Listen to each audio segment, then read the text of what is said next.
In 1922, a 15-year-old boy shows up for his first day at work at a small auto repair shop in Tokyo, Japan. The owner, who questioned if the boy was even meant for this type of business, assigned him to clean the workshop and look after his child instead. At the time, nobody thought much of it, neither did they care, but only because they had no idea who this kid would eventually become. Fast forward a few decades, and that boy, Soichiro Honda, was now competing with some of the biggest car brands in the world, while also owning the largest motorbike manufacturer. This is the story of how one poor Japanese boy went from babysitting children to building the multi-billion-dollar brand Honda Motors.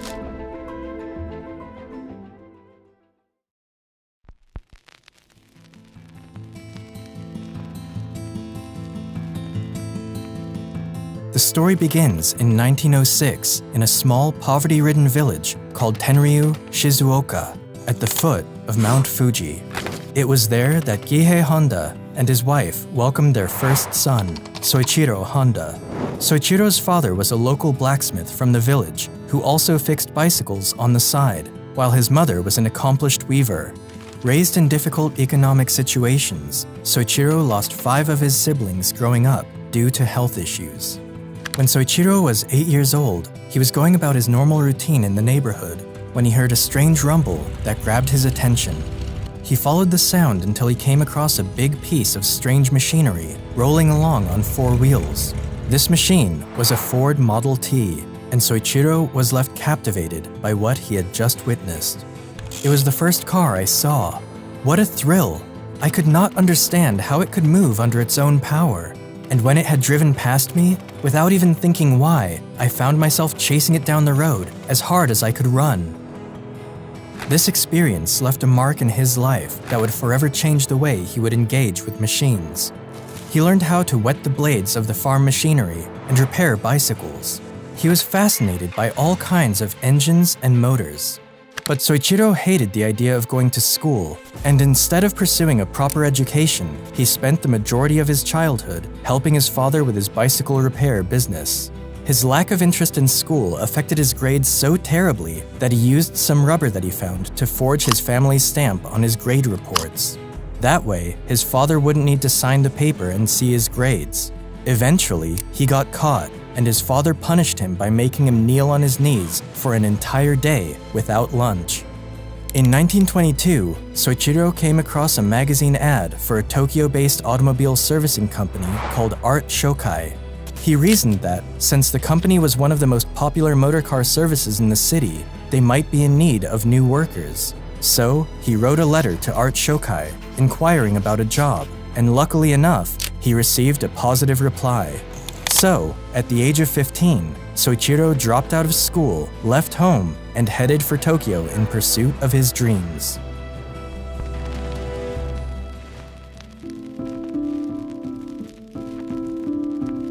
When Soichiro got to Tokyo, he was overwhelmed to see how fast and different city life was compared to the village he had come from. When Soichiro arrived, the shop's owner, Yuzo Sakakibara, had a job already prepared for him. He was to babysit the owner's child. Soichiro was disappointed to find that over the next few months, he wasn't making any money, and the only work tasks he was assigned was to carry a baby wrapped around on his back. The only thing that made him stay was the shame of returning home a failure and facing his parents. As time went by, the owner couldn't keep up with the high demand of his automobile business, so he finally pulled Soichiro in to help him out. Even though Soichiro started out doing menial tasks, he gradually climbed his way up until he became a trusted mechanic at the company. His talent and dedication eventually caught the attention of the owner, who decided to take little Soichiro under his wing and teach him not only mechanical repairs, but the business side of the company as well. Although Sakakibara's repair work included both automobiles and bicycles, cars were not as popular then as they are today. Not only were automobiles a luxury that only people of the upper class could afford, but most of the automobiles around at the time were foreign-made. Through his work, Soichiro quickly became familiar with a wide range of automobiles, including Lincolns, Mercedes, Daimlers, and even various motorcycles that were brought into the workshop. Soichiro poured everything he had into expanding his knowledge and understanding of his craft. It was through this company that Soichiro was also introduced to the world of motorsports. Around this time, motorsports were quickly gaining popularity around Europe, America, and even Japan. And in 1923, Sakakibara himself began to build racing cars with the help of his workers, including Soichiro. Their first model was the Art Daimler, built using a second-hand Daimler engine, and their second model was the Curtiss. The Curtiss was made using another second-hand engine from an American Curtiss biplane, placed on the chassis of another American car, the Mitchell. This car would go on to race in the 5th Japanese Motor Car Championship in 1924, taking a stunning first position, with Sakakibara's brother as driver and Soichiro as the accompanying engineer. It was a special experience for the 17-year-old boy, and from then on, motorsports became his religion.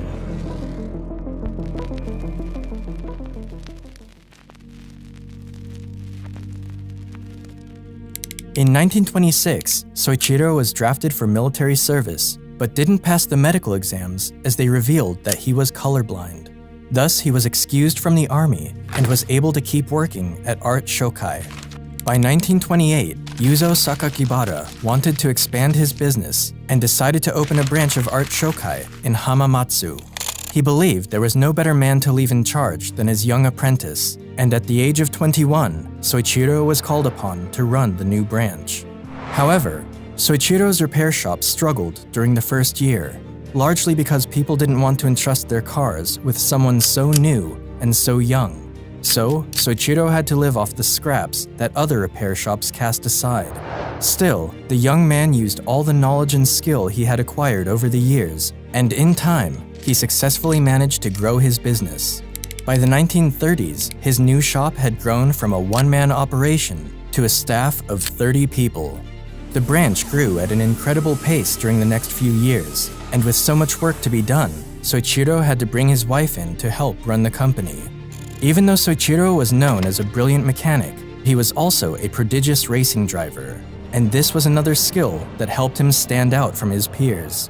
Inside his shop, Soichiro had built the Hamamatsu race car, in which he managed to set a new speed record by driving it up to 120 kilometers per hour, a record that stood for 20 years in Japan. However, racing at the time was far more dangerous than it is today, and in June 1936, Honda was involved in a serious crash while racing the Hamamatsu in the suburbs of Tokyo and almost died. Soichiro's left arm was fractured, his shoulder was dislocated, and his face was damaged. Despite spending a couple of months at the hospital nursing his injuries, Soichiro returned to the racetrack only 4 months later. His family, however, was unhappy with his return to racing, and after several arguments with his wife and father, Soichiro never raced again. By 1936, Honda became tired and weary of his repair work. He wanted to do more and was planning to move on to manufacturing car parts. He proposed turning the Art Shokai Hamamatsu branch into a separate company for this purpose, but the shareholders of the company disagreed with him. The investors saw that the current orders and workload from the repair shop were bringing in enough profit, and they didn't want to take a gamble on a venture they believed was unnecessary. So, Soichiro decided to open his own company to manufacture piston rings, and founded the Tokai Seiki Heavy Industry, and made one of his close friends, Shichiro Kato, the president of his company.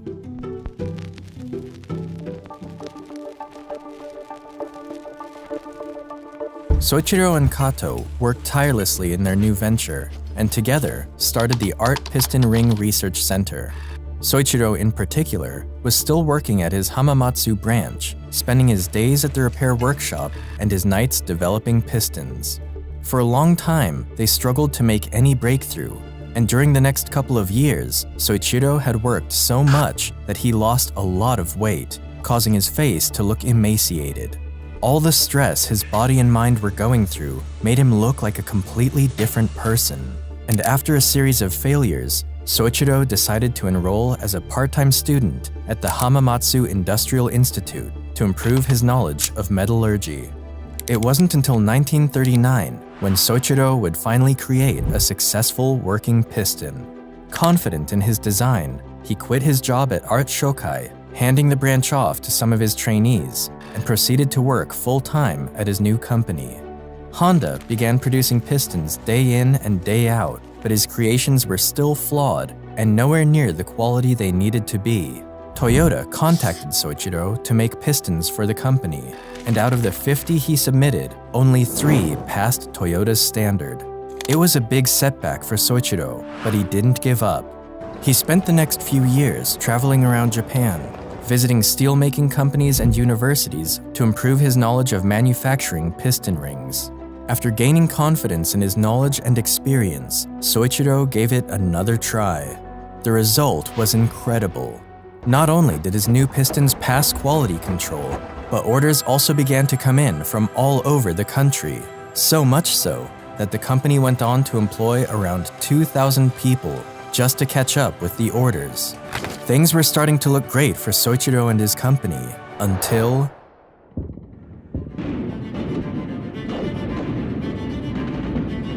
Japan joined the Pacific War in 1941, and Soichiro's company was placed under the direct command and control of the Ministry of Munitions. The following year, Toyota took over 45% of the company's equity, and Soichiro was downgraded from president to the position of senior managing director. Things went from bad to worse as many male employees began to resign as they were drafted for military service, and his company began to struggle. Soichiro did everything he could to keep his company afloat, but he wasn't ready for what was yet to come. In 1944, air raid sirens began to intensify in Japan, and it became very obvious that the country was headed towards defeat. Hamamatsu was in great danger, and Soichiro's company was struck by a direct bomb blast, destroying the factory. The company would go on to suffer a second misfortune in January 1945, when the Nankai earthquake shook the region and the Iwanta plant collapsed. Japan eventually surrendered in August 1945, but by then, Soichiro had nearly lost everything. After the war, Soichiro decided to sell what was left of his company to Toyota for a sum of 450,000 yen, and publicly told everyone that he was going to take some time off to figure out what the future would hold, as Japan was left in ruins.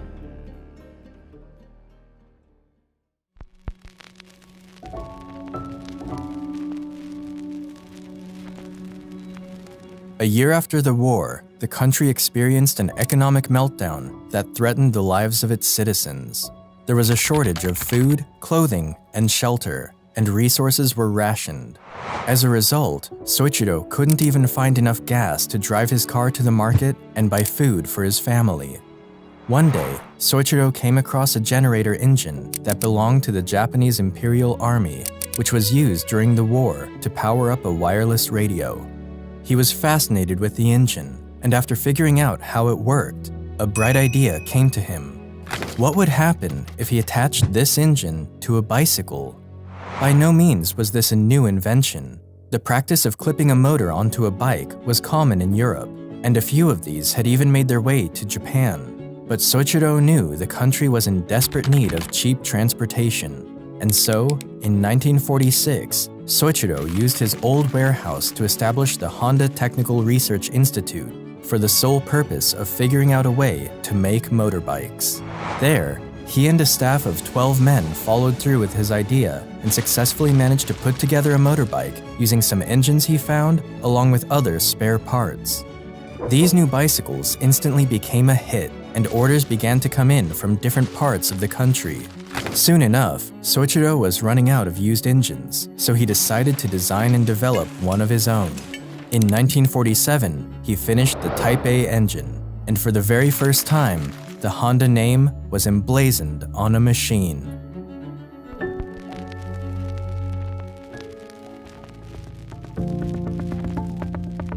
Soichiro founded the Honda Motor Company in 1948 with the initial goal of building motorcycles to help get Japanese workers around. The only problem was, Soichiro needed more money to expand his production. So, he wrote an open letter to all 18,000 bicycle shop owners in Japan, telling them that he had thought of a solution to get Japan moving again. Out of the 18,000 stores he wrote, he received positive responses from 3,000 of them, and they provided him with the money he needed to start making his first shipments. A year later, the company produced its very first complete motorcycle, the Model D. Even though the Model D was a big achievement for Honda, it was too big and heavy. And because of this, only a few people bought the motorcycle. Soichiro wasn't satisfied with this, so he stripped down the motorbike and worked long hours to make another bike that was smaller and lighter. After 3 years of trial and error, he succeeded in building another motorcycle and named it the Super Cub. The Super Cub was an instant hit and became so successful that it won the Emperor's Prize. Honda also joined efforts with investor Takeo Fujisawa, who provided the capital he needed as well as financial and marketing strategies. This partnership became the foundation upon which the Honda Motor Company was built on. The Super Cub reached the United States in 1958 with a sticker price of just $295, which was a quarter of the price of what other American motorcycles cost. And thanks to the company's marketing and engineering skills, it soon outsold both Triumph and Harley-Davidson in their respective home markets. But by then, Soichiro had also expanded his motorcycle brand into the racing world. Racing at the time was more than a sport. It was the biggest platform for these manufacturing companies to showcase their cars and motorbikes to the rest of the world. So he traveled all over the world to see the races, studying and examining all the motorcycles of his competitors. In fact, throughout his career on the track, whenever a benchmark was set by one of his competitors, Honda would take this information home and strive to surpass it. It was this attitude that took Honda motorcycles from an awful and disappointing finish at their first international race in 1954 to the manufacturer's team prize at the 1959 Isle of Man TT, the biggest motorcycle race in the world. 2 years later, Honda would win again at the Isle of Man TT, and his success on the racetrack put the Honda name on the map. By the 1960s, Honda had become the biggest motorcycle company in the world. After the release of the Honda Dream in 1949, they had produced a total of 10 million motorcycles by 1968. However, becoming the biggest motorcycle company wasn't enough for Soichiro. There was another big dream he'd been chasing since he was 8 years old, and it was none other than entering the car-making industry.